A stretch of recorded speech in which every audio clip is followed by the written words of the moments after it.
I'm going to do another Excel solver example.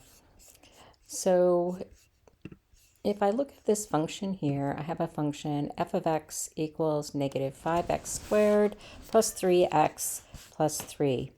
And we should notice that this is a parabola facing down because actually I have this negative 5x squared. So this is a graph of that function.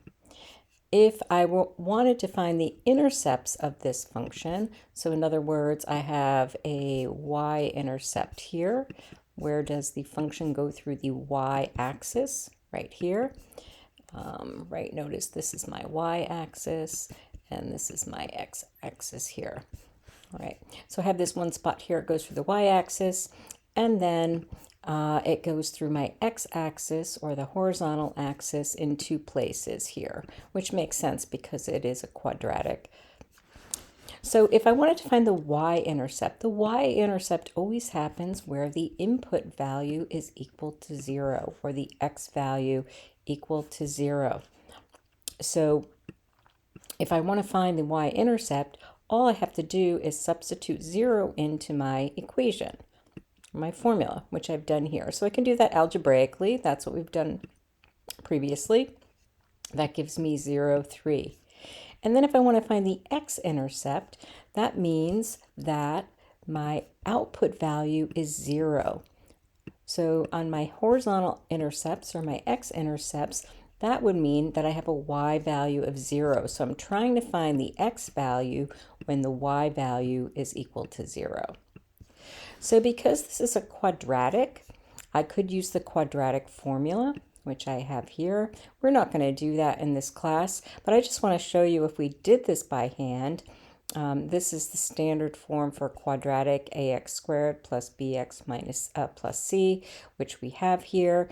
And then I could go ahead and just plug all those values in. For instance, my b value is 3. I'd put that in for b. My a value is negative 5. And my c value is 3. And if I substitute those values in, I can use the quadratic formula to find my two intercepts. This intercept here is negative 5.310, and this intercept here is 1.1310, here and here. So we're not going to really do this algebraically in this class. What we're going to do is use Excel, but I just want to make the connection that you have done it manually, and we're going to use Excel. So let me just pull my Excel file over. I have this all set up. So here's my function. I've created an input-output table. So my input values would be my x values, and then my output values, I have just put my function in. This is equal to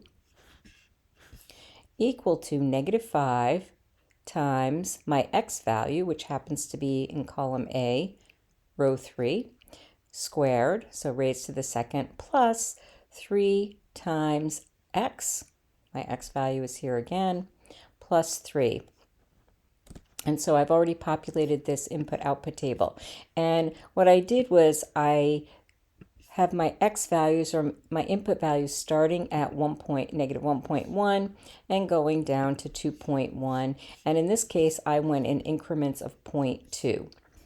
Okay.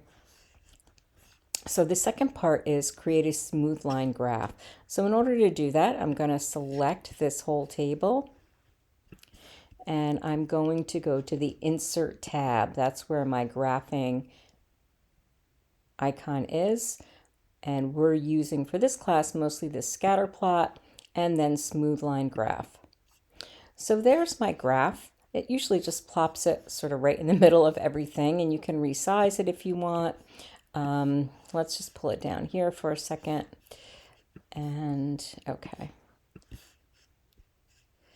So this question says evaluate at f of 0, meaning if I input 0, the thing inside the parentheses is my input, we want to determine what the output would be, or what would the y value be if I input 0. Another way to say that is, here's my horizontal axis is my x-axis.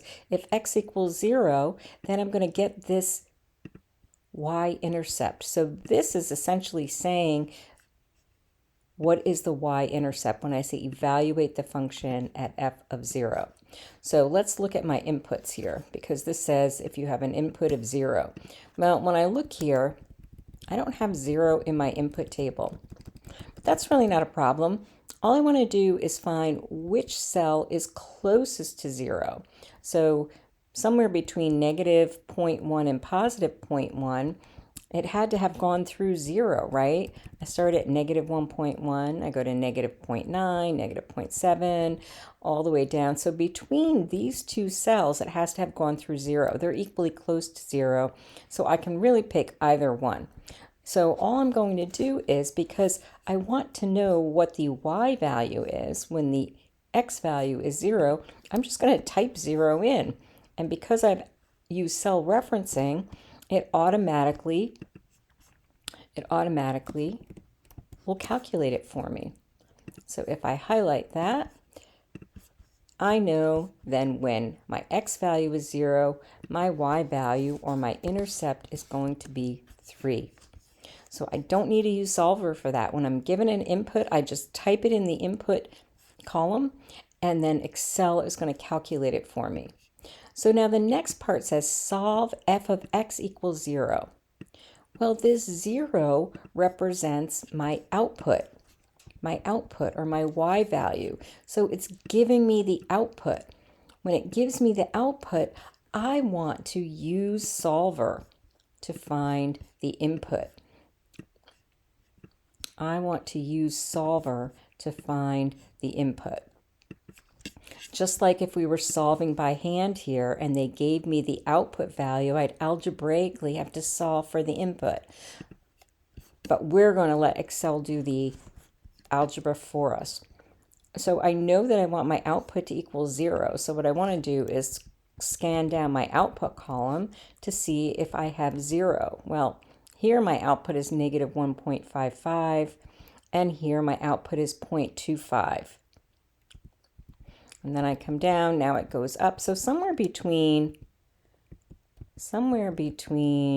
negative 0.7 and negative 0.5, my y value is 0. And then I come down, now I'm increasing all the way up to 3.45, decreasing, coming down, 0.25, negative 1.55. So again, there's two places. Then between 1.1 and 1.3, I have my y value, my x value equals 0. So that relates to these two intersection points here, these two intersection points. So let me just go to this next page here for a second. So when I look at my table, I want to see where the output values are closest to 0. And again, I have two places. So some of these questions are going to ask you for the left intercept. That just means physically where on the left side does it go through the axis, and the right intercept is where on the right side. We know it goes through in two places. That's what I have right here. Here's the left side right here. That's my left intercept, and over here is my right intercept. And then this is my y-intercept, which we already came up with right here. Is my y-intercept. All right, but I know that somewhere,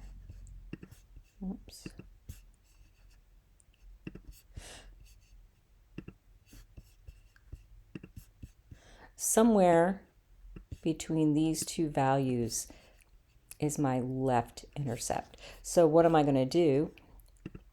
I'm going to use solver. Has to be 0 between here. I'm going to find the closest value to 0, and I'm going to do data, solver,